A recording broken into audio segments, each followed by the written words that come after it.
Hello students, आज हम BSc और BA second year semester third का मैथ स्टार्ट करेंगे स्टैटिक्स। तो स्टैटिक्स मैथ स्टार्ट करने से पहले आपको इसकी स्टैटिक्स के बारे में फिज़िक्स की कुछ नॉलेज होनी चाहिए। सबसे पहले है कि इसकी कुछ डेफिनेशंस हैं, बेसिक डेफिनेशंस जो स्टार्ट करने से पहले आपको पता होनी चाहिए। मैकेनिक्स क्या होता है? मैकेनिक्स इज दी साइंस, एक ऐसी साइंस विच डील्स जो डील्स करती है स्टेट ऑफ मोशन और रेस्ट ऑफ बॉडीज। मतलब मैकेनिक्स क्या है? मैकेनिक्स वो ब्रांच है साइंस की जो डील करती है किसके साथ? या तो जब कोई स्टेट ऑफ मोशन, मतलब हम चल रहे हैं, या उसके साथ स्टेट ऑफ मोशन कोई चीज़ मूव कर रही है, या रेस्ट ऑफ बॉडीज, कोई बॉडी रेस्ट में है। When acted upon by force, जब हम उस पर फोर्स लगाते हैं, ए बॉडी में मूव और remain in state of rest relative to its surrounding. वो क्या कह रहा है कि मैकेनिक्स में हम क्या करते हैं? हम देखो कि कोई बॉडी क्या है, हमने कोई एक बॉडी है, कोई ये मेज पड़ा है, इस टाइप से हमारे पास कोई भी एक बॉडी है, ये बॉडी है, ठीक है। हमने इसके ऊपर फोर्स लगाई। अब क्या है, हो सकता है कि ये बॉडी मूव करे आगे, हो सकता है कि ये एज इट इज रहे। किस पर डिपेंड कर रहा है? कि जो उस पर फोर्स लगा रखे। हो सकता है कि इसका वेट इतना ज़्यादा है कि इस फोर्स का कोई इफेक्ट भी ना पड़े। तो वो डिपेंड करता है कि उसके आसपास कैसा एटमॉस्फेयर है। तो वही सेम चीज़ है कि मैकेनिक्स में हम ये स्टडी करेंगे कि कोई बॉडी मोशन में है या रेस्ट पर है। अब है मैकेनिक्स को हमने दो पार्ट्स में डिवाइड करा। जो आपकी मैकेनिक्स है उसको दो पार्ट्स में डिवाइड करा। एक तो किस में करा? स्टैटिक्स में, और दूसरा किस में करा? डायनामिक्स में। तो हम यहाँ स्टडी करेंगे, हम यहाँ स्टैटिक्स के बारे में स्टडी करेंगे। स्टैटिक्स क्या होती है? जिसमें आप किसकी बात करते हो? Which deals with the action of force on solid bodies in equilibrium. मतलब अब इक्विलिब्रियम की डेफिनेशंस भी आपको पता होनी चाहिए। सबसे पहले क्या है स्टैटिक्स? क्या है स्टैटिक्स में आप क्या करोगे? उस तब डील करोगे with the action of force में जब बॉडी कहाँ होगी? आपकी इक्विलिब्रियम पर होगी। अब आपको पता होना चाहिए कि इक्विलिब्रियम क्या होता है, बॉडीज इन इक्विलिब्रियम में। तो इक्विलिब्रियम क्या होता है? टू फोर्सेस का मतलब इक्विलिब्रियम में क्या होता है कि उसमें कोई चेंज नहीं होता, चाहे आप जितनी मर्जी फोर्स उस पर लगाओ।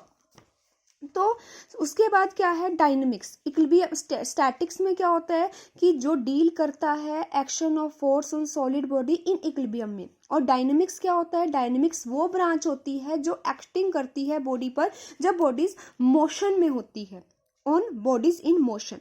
तो सबसे पहले अब इसके बाद कुछ डेफिनेशंस और हैं। पार्टिकल क्या होता है? A particle is a portion of matter which is indefinitely small in size. एक पार्टिकल क्या होता है? एक टुकड़ा, एक बिल्कुल ही क्या होता है? एक मैटर पोर्शन होता है मैटर का, जो क्या होता है? स्मॉल साइज का होता है, जिसकी कोई लेंथ नहीं होती, ब्रेथ नहीं होती और थिकनेस नहीं होती। तो एक पॉइंट, मैथमेटिकल पॉइंट, ये जो पॉइंट है ये क्या है? एक आपका पार्टिकल है।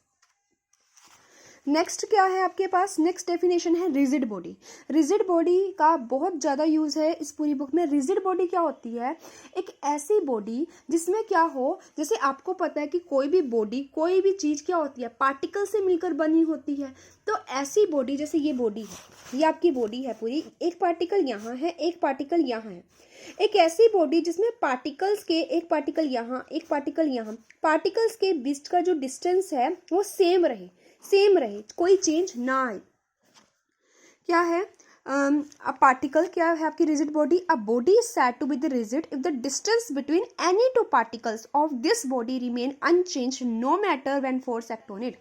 मतलब जैसे आपके पास ये बॉडी है, ये एक पार्टिकल है, ये पार्टिकल है, ये पार्टिकल है, ये पार्टिकल है, तो इसका जितना ये डिस्टेंस इतना है उतना इतना रहे, इसका इतना रहे, चाहे आप जितनी मर्जी फोर्स उस पर अप्लाई करो। मतलब फोर्स अप्लाई करने का कोई फर्क नहीं पड़ना चाहिए। बॉडी कैसी रहनी चाहिए? आपकी जो बॉडी है वो उसके बीच के जो पार्टिकल्स के बीच का डिस्टेंस है वो हमेशा कैसा रहना चाहिए? सेम रहना चाहिए, जैसे पहले है अभी वैसा रहना चाहिए, चाहे जितनी मर्जी आप उस पर फोर्स अप्लाई करो।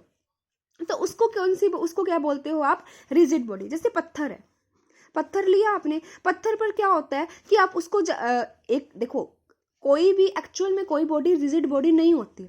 आप किसी पत्थर को 4 बार फेंक रहे हो, आप पहले फोर्स लगा रहे हो, वो आपसे नहीं हिल रहा, आप दोबारा फोर्स लगाओगे वो हिलेगा, क्या पता वो तब भी ना हिले। तो आपको हो सकता है कि एक ऐसी सिचुएशन आ जाए, ऐसी कंडीशन आ जाए, ऐसी स्टेट आ जाए जब वो पार्टिकल हिल जाए, जब वो पत्थर हिल जाए, तो वो किस पर डिपेंड करता है? फोर्स पर। लेकिन रिजिड बॉडी की डेफिनेशन में यही है कि ऐसी बॉडी जिस पर क्या है, रिजिड बॉडी क्या है, एक ऐसी बॉडी की डिस्टेंस हमेशा क्या रहे, पार्टिकल्स के बीच का अनचेंज रहे, चाहे आप उस पर जितनी मर्जी फोर्स अप्लाई कर लो। ठीक है, तो नेक्स्ट आपके पास आती है मास। देखो मास क्या होता है, दो डेफिनेशंस है, दोनों का पता होना चाहिए। एक होता है आपके पास मास और दूसरा होता है आपके पास वेट। मास क्या होता है, जैसे आप शॉप पर जा रहे हो, ठीक है, आपने कहा कि किसी दुकानदार को हमें 10 किलो आलू चाहिए, उसने आपको 10 किलो आलू दे दी, दैट्स अ मास।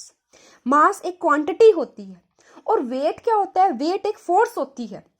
पहले फोर्स की डेफिनेशन पढ़ते हैं हम, आपको इसकी यूनिट्स पता होनी चाहिए। अगर आपसे unit of mass FPS system में पूछी जाए, या इंग्लिश में उसको बोलते हैं हम पाउंड, एलबी यूनिट।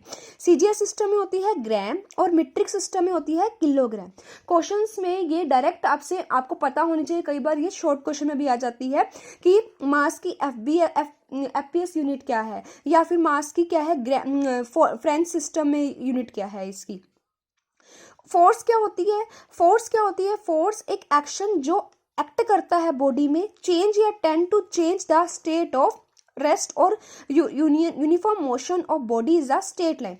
फोर्स क्या है, एक फोर्स क्या है, in an acting is an action, sorry, force क्या है, एक एक्शन है जो क्या करता है, बॉडी पर एक्ट करता है, बॉडी पर जिसको हम अप्लाई करते हैं। Change or tend to change the state of rest or of uniform motion, क्या करता है, एक फोर्स एक एक्शन होता है जो हम बॉडी पर अप्लाई करते हैं, जो क्या करता है, बॉडी की पोजीशन को चेंज करता है या चेंज करने की कोशिश करता है। Changes or tend to changes the rest, अगर कोई बॉडी रेस्ट पर है तो उसको मूव करवाने की कोशिश करेगा, और क्या कोशिश करेगा, और of uniform motion of body in a straight line, इस तरह से कि जो बॉडी है वो क्या करे, स्ट्रेट लाइन में मूव करे।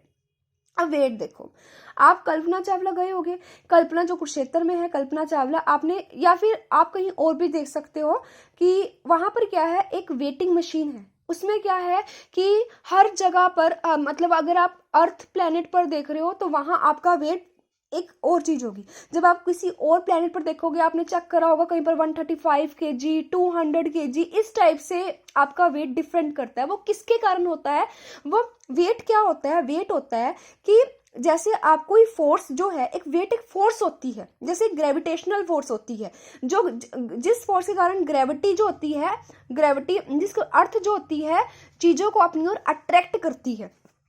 तो वेट क्या होता है, weight of a body is the force, एक ऐसी force with which it is attract towards the centre of earth, एक ऐसी फोर्स होती है जो क्या होती है, वेट ऑफ अ बॉडी एक ऐसी फोर्स जो अट्रैक्ट करती है towards the earth, towards the centre of earth, मतलब जो अर्थ के कारण होती है, जो बॉडी को अपनी ओर अट्रैक्ट करती है। तो देखो अर्थ पर देखोगे अलग अलग फोर्स से अट्रैक्ट करेगी, चांद पर जाओगे वो अलग फोर्स से अट्रैक्ट करेगी, तो वेट सबका डिफरेंट हो गया। मास तो वही है, 10 kg खरीदा, लेकिन उसको अलग अलग जगह मापना, तोलना, वो क्या कहलाता है, आपका वेट कहलाता है। वेट होता है एक्चुअल में एम क्या होता है, मास कितना है बॉडी का, जी क्या होता है कि ग्रेविटेशनल फोर्स, कितनी सेंटर ऑफ ग्रेविटी से कोई चीज, कोई जो फोर्स है वो बॉडी को अपनी ओर अट्रैक्ट कर रही है। जैसे जी इज द ग्रेविटेशनल, जैसे सेंटर ऑफ अर्थ है, सेंटर किसका, gravitational, gravity of body, sorry centre किसका, सेंटर ऑफ ग्रेविटी जो अर्थ के कारण होती है, बॉडी को अपनी ओर अट्रैक्ट करती है। अब इक्विलिब्रियम क्या होती है, इक्विलिब्रियम क्या होता है, व्हेन टू और more force act on a body in such a way that body contain in state of rest और uniform motion in a straight line are said to be the equilibrium. Equilibrium क्या होती है कि जब हम दो से ज्यादा फोर्सेस किसी बॉडी पर अप्लाई करते हैं, इस तरह से अप्लाई करते हैं कि body contain in state of rest और uniform motion in a straight line, they are said to be in equilibrium. जब दो या दो से ज़्यादा फोर्स किसी बॉडी पर अप्लाई करें, इस तरह से अप्लाई करें कि बॉडी क्या आ जाए, स्टेट ऑफ रेस्ट पर आ जाए या यूनिफॉर्मली सीधा चलना स्टार्ट कर दे, तो उसको क्या बोलते हो आप, इक्विलिब्रियम बोलते हो। वॉल्यूम क्या होती है, वॉल्यूम क्या होती है कि कोई body is the amount of space it occupy. Density क्या होती है, वही सेम जैसे मास और वेट का है, वही सेम क्या है, वॉल्यूम क्या होता है कि कोई बॉडी कितना स्पेस घेरती है। डेंसिटी क्या होती है, density its mass per unit volume. तो आपके सिर्फ आपको इसके फॉर्मूलेस पता होने चाहिए, डेंसिटी का, वॉल्यूम का, मास क्या होता है, फोर्स क्या होता है, इस मैथ्स के लिए सफिशिएंट है। तो उसके बाद यूनिट्स पता होनी चाहिए, यूनिट्स क्या होती हैं फोर्स की, जैसे एम क्या होता है, मास क्या होता है, रो इंटू वी, रो क्या होती है, डेंसिटी होती है सब्सटेंस की, और वी क्या होता है, वी उसकी वॉल्यूम होती है। यूनिट क्या होती है फोर्स की, in CGS system the unit of force is the weight of पर ग्राम, मतलब 1 gram weight. In the FBS system unit of force की कितनी होती है, 1 वेट 1 पाउंड। इन एमकेएस सिस्टम में यूनिट ऑफ फोर्स कितनी होती है, 1 kilogram. Absolute unit of force क्या होती है, absolute unit of force is that much force which produce a unit acceleration in a body of unit mass. तो अभी आपको ये चीजें करने की जरूरत नहीं है, एब्सोल्यूट यूनिट के फोर्स जब जब क्वेश्चंस आएंगे तो मैं आपको ये साथ साथ चीजें बताती जाऊंगी। इसके बाद यहाँ तक करके उसके बाद आपको पता होना चाहिए कि रिप्रेजेंटेशन क्या होती है फोर्स की इन अ स्ट्रेट लाइन। देखो, when a force act on a body, the following things are necessary to specify its completely।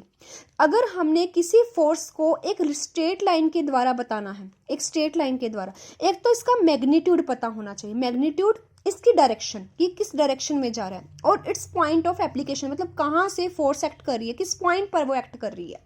Magnitude मतलब क्या होता है, देखो जैसे एक पॉइंट है, वो यहाँ पर जाना चाहता है, यहाँ पर हो सकता है कि वो स्ट्रेट लाइन, उसने डिस्टेंस कितना कवर करा, मान लो उसने 50 मीटर का डिस्टेंस कवर करा, तो हो सकता है कि वो स्ट्रेट लाइन में जाए, हो सकता है कि वो जिगजैग मोशन, कुछ और मोशन कवर करके जाए, लेकिन डिस्टेंस कितना कवर करा, 50 मीटर कवर करा।